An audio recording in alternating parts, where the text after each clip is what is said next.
다 함께 사도신경으로 우리의 신앙을 고백하겠습니다. 나는 전능하신 아버지 하나님, 천지의 창조주를 믿습니다. 나는 그의 유일하신 아들 우리 주 예수 그리스도를 믿습니다. 그는 성령으로 잉태되어 동정녀 마리아에게서 나시고 본디오 빌라도에게 고난을 받아 십자가에 못 박혀 죽으시고 장사된 지 사흘 만에 죽은 자 가운데서 다시 살아나셨으며 하늘에 오르시어 전능하신 아버지 하나님 우편에 앉아 계시다가 거기로부터 살아있는 자와 죽은 자를 심판하러 오십니다. 나는 성령을 믿으며 거룩한 공교회와 성도의 교제와 죄를 용서받는 것과 몸의 부활과 영생을 믿습니다. 아멘. 찬송가 488장 찬양하겠습니다. 488장입니다.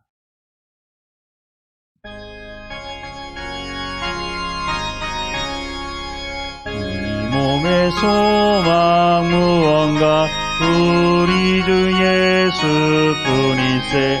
우리 주 예수밖에는 믿으리야 주 없도다. 주 나의 반석이시니 그 위에 내가 서리라. 그 위에 내가 서리라.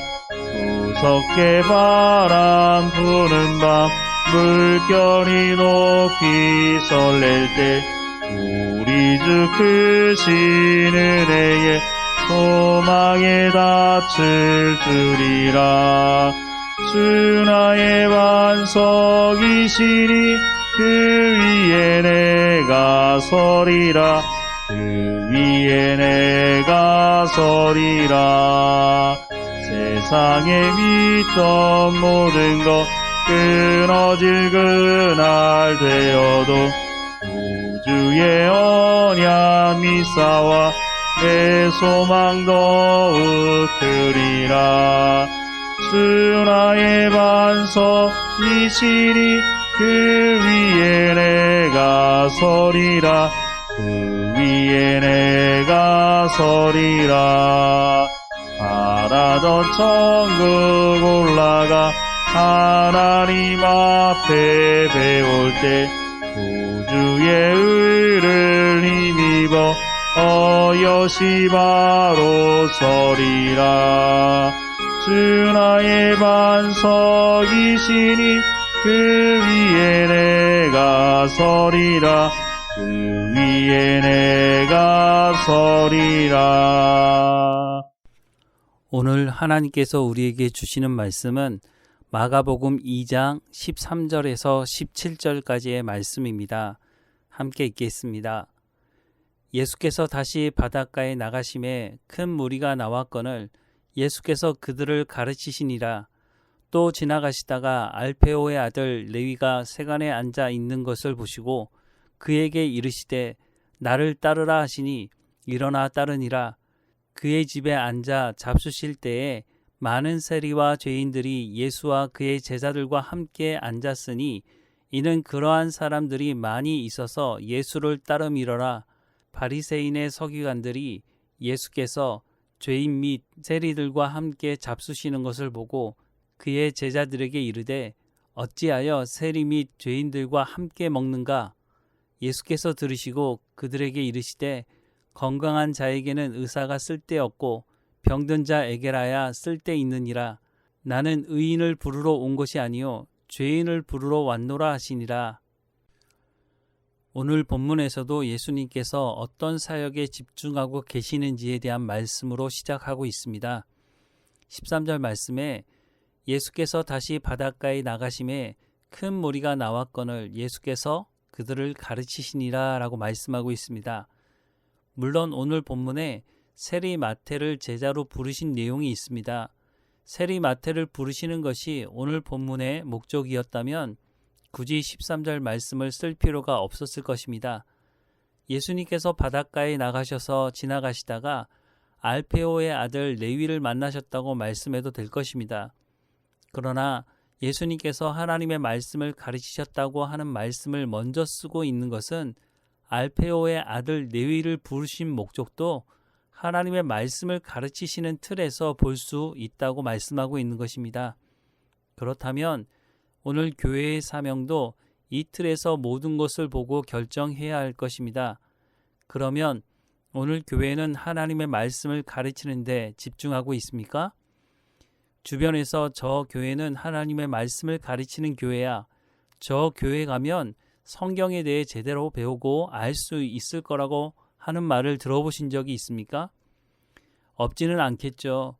그런데 저녁 시간이 되면 주변에 붉은 십자가를 수도 없이 볼 수 있는 상황임에도 불구하고 하나님의 말씀을 제대로 가르치는 교회라고 하는 말을 듣는 것이 희귀하다면 교회로서는 심각한 상황이라고 하는 것을 인식해야 할 것입니다. 어떤 사람은 교회에서 성경을 가르치고 성경에 기록된 하나님의 말씀을 가지고 설교하지 뭐 다른 것을 말하겠느냐라고 말할지 모릅니다. 그런데 정말 성경을 가르치고 있습니까? 정말 하나님의 말씀을 가지고 설교하고 있습니까? 한 아이가 대학을 졸업할 때까지 드는 교육비가 억대의 돈이 든다고 하는 것이 이미 오래전부터 이야기되던 것입니다. 그런데 그런 아이들이 모두 서울대 가는 것이 아닙니다. 그럼에도 불구하고 많은 부모님들은 내 아이가 서울대학 갈 거라고 하는 기대를 가지고 학교를 보내고 매달 수백만 원을 쏟아 부으며 학원을 보냅니다. 이렇게 하는 중요한 이유는 좋은 직장, 즉 연봉이 높은 직장에 가서 잘 먹고 잘 살 수 있도록 하기 위함입니다. 만약 이런 것이 목적이라면 차라리 그 돈을 모아서 아이가 사업을 할 수 있도록 사업 자금을 주는 것이 훨씬 낫지 않나 하는 생각을 해봅니다. 물론 많은 돈을 벌기 위해서만 교육비를 쓰는 것은 아닙니다. 이것이 육체적인 문제라면 영적인 문제를 해결하기 위해서는 우리는 어떻게 살아가고 있습니까? 최소한 제가 거쳐온 교회들은 하나님의 말씀을 제대로 가르칠 교사, 교육자를 키우는데 큰 관심은 보이지 않았습니다. 전혀 관심이 없다고는 말할 수 없으나 교회 전체 예산 중에 교육부에 쏟는 예산이나 교육자들, 교사들을 하나님의 말씀을 가르칠 수 있도록 키우는데 쏟아붓는 재정은 상당히 적은 편이었습니다. 교회의 사명에 대해서 말하지만 하나님의 말씀을 가르치는 데는 별로 집중하지 않는 것 같아 보입니다. 더욱이 부목회자에게 더 공부할 기회를 잘 제공하지 않습니다. 부교육자들은 교회 행사를 준비하는 사람들, 일하는 사람이지 하나님의 말씀을 가르칠 수 있도록 성경을 더 공부할 수 있도록 시간과 재정을 거의 쏟지 않습니다. 교회가 시간과 재정을 내어서 공부할 수 있도록 하나님의 말씀을 더 연구할 수 있도록 배려하지 않습니다. 아마 대부분 한국 교회의 현실이 이와 같을 것입니다. 목회자가 이런 곳에 예산을 많이 써야 한다고 말해도 교인들이 동의하지 않습니다. 양질의 말씀, 하나님의 말씀을 제대로 듣고 먹지 않으면 어떻게 영적인 건강을 유지할 수 있을까요? 어떤 분들은 기도하면 된다고 말하기도 합니다. 말씀이 채워지지 않는 기도는 신비주의에 빠지게 됩니다. 우리 주변에서 이런 사람들은 어렵지 않게 볼 수 있습니다. 한국 교회가 내리막길을 가고 있다고 말한 지 이미 오래되었습니다. 그나마 다행인지 모르겠지만 말씀으로 돌아가야 한다고 말은 합니다. 그러나 그 속을 들여다보면 말씀으로 돌아가려고 애를 쓰는 교회를 찾아보기 쉽지 않습니다. 여러 가지 이유가 있겠지만 말이 틀렸습니다. 왜냐하면 말씀대로 가르치며 말씀에 집중해본 경험이 없는데 말씀으로 돌아가자고 하니 어디로 돌아가야 되는지를 모르는 것입니다. 일단 목사들이 말씀을 제대로 전하지 않고 성공과 번영주의에 휩쓸려 왔기 때문에 성경을 제대로 가르칠 실력이 없는 것이 가장 큰 문제입니다. 그렇다면 지금이라도 목사들이 성경을 공부할 수 있도록 말씀을 제대로 배울 수 있는 대학원을 다닐 수 있도록 지원하든지 성경을 공부할 수 있도록 해야 하는데 앞서 말씀을 드렸지만 교회에서 교회 지도자들부터 먼저 그렇게 하자고 말하지 않습니다. 육체적으로 잘 먹고 잘 살기 위해서는 엄청난 재정과 시간을 쏟아 부으면서 훨씬 더 중요하다고 말하는 영적인 문제를 해결하는 데 있어서는 정말 인색한 것이 아닌가 하는 생각을 합니다. 예수님께서 세리 마태를 부르시자 마태는 자신의 모든 것을 예수님께 올인합니다. 누가복음 5장 27절에서 28절 말씀에 보면 그 후에 예수께서 나가사 느이라 하는 세리가 세간에 앉아 있는 것을 보시고 나를 따르라 하시니 그가 모든 것을 버리고 일어나 따르니라 라고 말씀하고 있습니다. 그가 모든 것을 버리고 일어나 따랐다고 말씀합니다. 다른 제자들도 비슷하겠지만 마태는 달랐습니다. 베드로는 다시 고기 잡으러 갈 수 있었습니다. 그러나 마태는 다시 세리의 자리로 돌아가지 않았습니다. 이전의 삶과는 완전히 단절된 삶을 선언하고 예수님을 따랐습니다. 당시 세리는 많은 돈을 벌 수 있는 자리였고 헬라어, 히브리어, 아람어, 라틴어를 해야 업무를 할 수 있는 자리였습니다. 로마는 직접 세금을 걷지 않고 지역을 나누어서 현지 사람들에게 세금을 거두어서 로마가 정한 액수를 바치도록 했습니다. 그래서 대부분의 세리들은 로마가 책정한 금액 이상을 거두어서 상당한 금액을 착복했습니다. 그래서 매국노라는 말을 듣기는 했지만 떵떵거리고 살았습니다. 그런데 마태가 이런 물질적 풍요와 선을 긋고 예수님의 부르심을 따라 모든 것을 버리고 일어나 따랐습니다. 앞으로 어떻게 될지도 모르는 상황에서 돌아갈 길을 열어두고 따라도 되지 않았을까요? 물론 마태도 서열 싸움을 했던 제자 중에 한 사람이었을 것입니다. 그런데 이런 마태가 마태복음을 기록합니다. 예수님께서 부르셨을 때 예수님의 가르침을 온전히 따라가기 위해 자신의 모든 것을 버리지 않는다면 마태복음을 기록하는 것은 쉽지 않았을 것입니다.